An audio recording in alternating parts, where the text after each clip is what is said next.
Halo semuanya, perkenalkan nama saya Anissa Zolikha dengan NPM 1831334025049. Saya dari Universitas Nasional. Dalam video ini, saya akan mempresentasikan hasil dari analisis artikel untuk memenuhi tugas dari mata kuliah akuntansi manajemen. Selamat menyaksikan. Oke, sekarang kita akan membahas tentang analisis framing dan causal cognitive mapping dalam pengambilan keputusan strategi. Suatu studi eksperimental. Yang pertama yaitu ada pokok permasalahan, yaitu ada keputusan strategi, merupakan keputusan yang sangat penting dan faktor penentu kesuksesan organisasi di masa yang akan datang. Mengingat pentingnya keputusan tersebut, seorang decision maker diharapkan dapat membuat suatu keputusan yang optimal. Namun, seringkali dalam proses pengambilan keputusan tersebut, banyak para pengambil keputusan hanya mendasar pada cara yang sederhana dan mudah saja. Selanjutnya ada framing. Framing merupakan salah satu alasan penyebab terjadinya bias dalam pengambilan keputusan. Teori yang digunakan dalam menguji bias akibat framing ini adalah teori prospek yang mengemukakan bahwa frame yang diadopsi seseorang dapat memengaruhi keputusannya. Bias yang terjadi akibat pembingkaian informasi tersebut dapat membuat keputusan yang diambil menjadi tidak optimal karena frame informasi tersebut mempengaruhi preferensi resiko si pengambil keputusan. Untuk mengendalikan terjadinya bias tersebut, dapat digunakan teknik causal cognitive mapping. Selanjutnya ada landasan teori. Bias framing dalam pengambilan keputusan strategi. Dalam proses pengambilan keputusan, pada umumnya seseorang akan berusaha untuk mengidentifikasi resiko yang akan dihadapi, sehingga keputusan yang diambil akan sesuai dengan preferensi resiko seseorang, apakah risk averse atau risk seeking. Cognitive mapping sebagai alat pengambilan keputusan strategi. Penelitian ini difokuskan pada teknik cognitive mapping sebagai alat untuk membantu manajemen dalam mengambil suatu keputusan. Dalam keputusan strategik, mapping dapat membantu mengspesifikasi konten dan proses perubahan strategi dan dapat memprediksi arah tindakan strategi di masa yang akan datang. Cognitive map ini meliputi konsep mengenai berbagai aspek dan kehidupan manusia, yaitu aspek-aspek dari keputusan lingkungan dan keyakinan mengenai hubungan sebab akibatnya. Peta kognitif ini dapat menjadi lensa interpretasi yang membantu seorang decision maker memilih berbagai aspek yang penting dan pasti mengenai permasalahan untuk dianalisis. Masih lanjutan landasan teori, teknik causal cognitive mapping dalam mengatasi bias framing pada pengambilan keputusan strategi dalam kondisi ketidakpastian. Causal cognitive mapping merupakan bagian dari cognitive mapping yang menekankan pada penyajian kognitif sebagai suatu bentuk interaksi hubungan sebab akibat. Dari 5 jenis map, causality termasuk jenis map yang cukup populer digunakan dalam bidang penelitian manajemen strategik. Hal ini karena beberapa keunggulan jenis map causality, terutama dalam konteks pemahaman pengambilan keputusan. Causality memberikan potensi yang besar terhadap pengetahuan prosedural dibandingkan hubungan yang lain seperti association, contracts, or categories yang lebih ditekankan pada jenis mapping lainnya. Selanjutnya ada metodologi penelitian.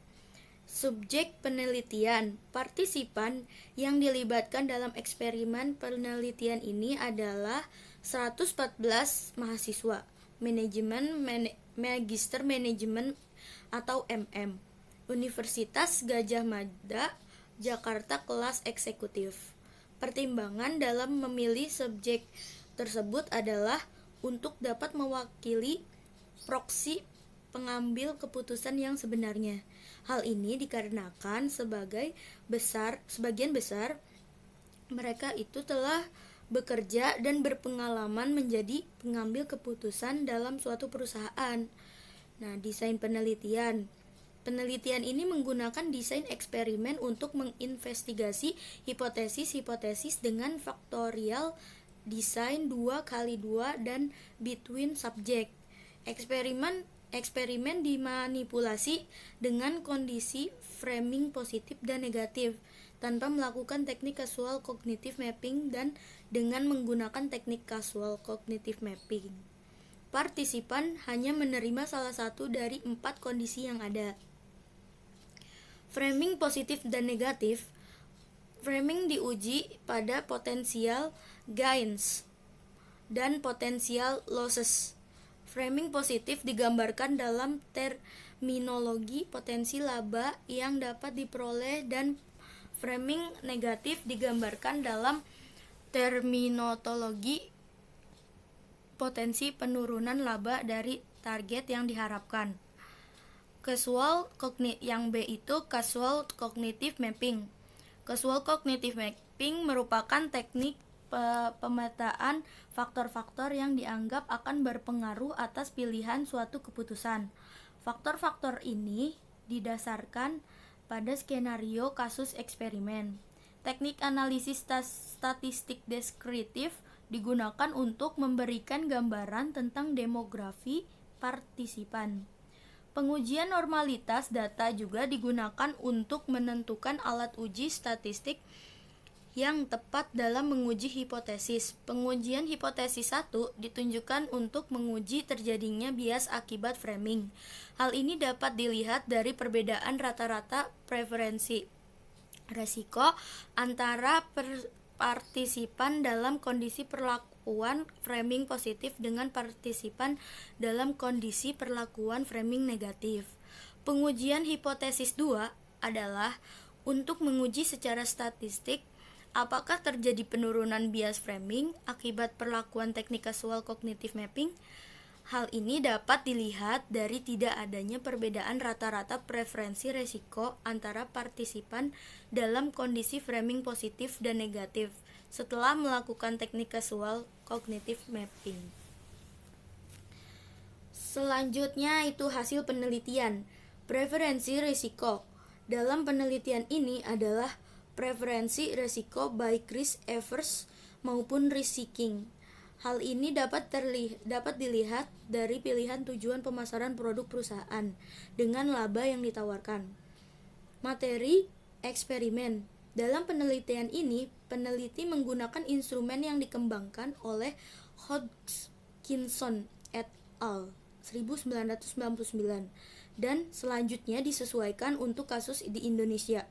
Kasus yang digunakan berupa skenario pengambilan keputusan untuk perluasan pangsa pasar. Keputusan yang harus dipilih tersebut memiliki konsekuensi laba tertentu dari target laba yang sudah ditetapkan. Alternatif keputusan disajikan dalam frame positif dan negatif. Masih hasil penelitian, framing positif alternatif A. Jika terus beroperasi di pasar domestik, riset pasar mengindikasikan bahwa perusahaan pasti mencapai profit sebesar 5 miliar SNA. Solo 15-16 September 2005 742.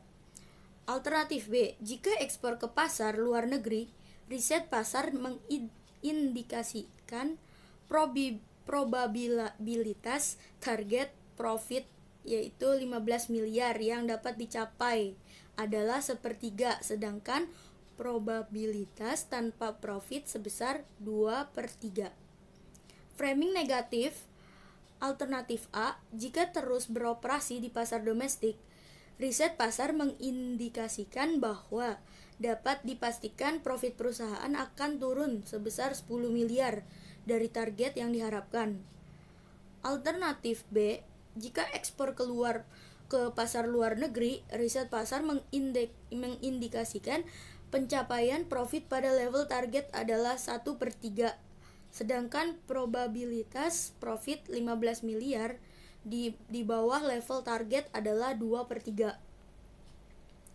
Kesimpulannya, hipotesis penelitian memprediksi adanya bias yang mempengaruhi preferensi risiko pengambilan keputusan akibat pembingkaian informasi framing. Hipotesis juga dibangun untuk mengetahui apakah bias yang mungkin terjadi karena framing tersebut dapat dikurangi atau diturunkan dengan penggunaan teknik casual cognitive mapping. Temuan empiris mengindikasikan bahwa terdapat perbedaan rata-rata preferensi risiko yang secara statis signifikan antara pengambilan keputusan yang mengadopsi informasi yang dibingkai dalam framing positif dengan framing negatif.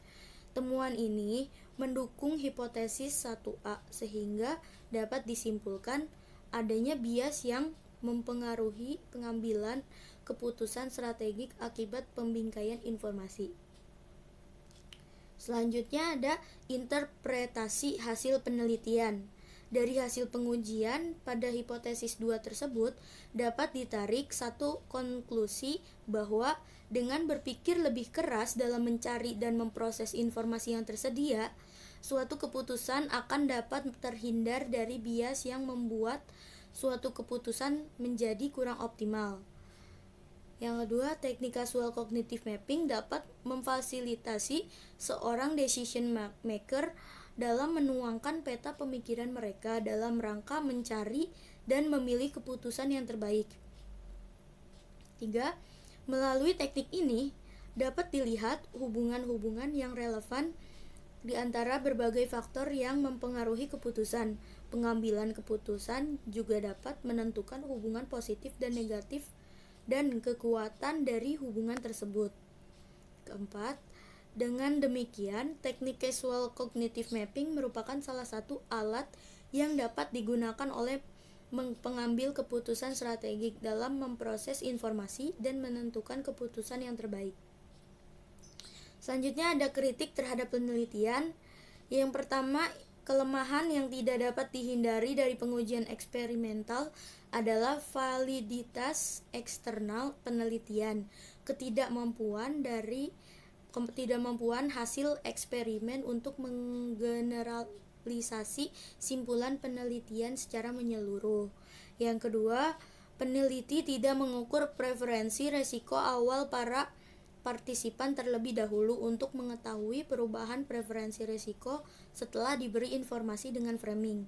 Ketiga, keterbatasan dalam waktu pelaksanaan tugas eksperimen dapat partisipan cukup singkat. Kasus dan skenario instrumen penelitian cukup kompleks, jenis tugas yang cukup asing bagi partisipan, yaitu tugas untuk melakukan teknik casual cognitive mapping.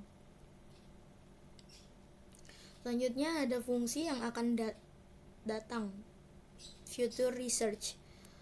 Peneliti selanjutnya sebaiknya mengukur preferensi risiko awal para partisipan terlebih dahulu untuk mengetahui perubahan preferensi risiko partisipan setelah diberi informasi dengan framing. Untuk tujuan generalisasi hasil penelitian, perlu diuji kembali hasil penelitian ini melalui metode lapangan dengan menggunakan partisipan pengambil keputusan strategi yang sesungguhnya dan menggunakan kasus yang benar-benar terjadi pada perusahaan yang menjadi sampel penelitian.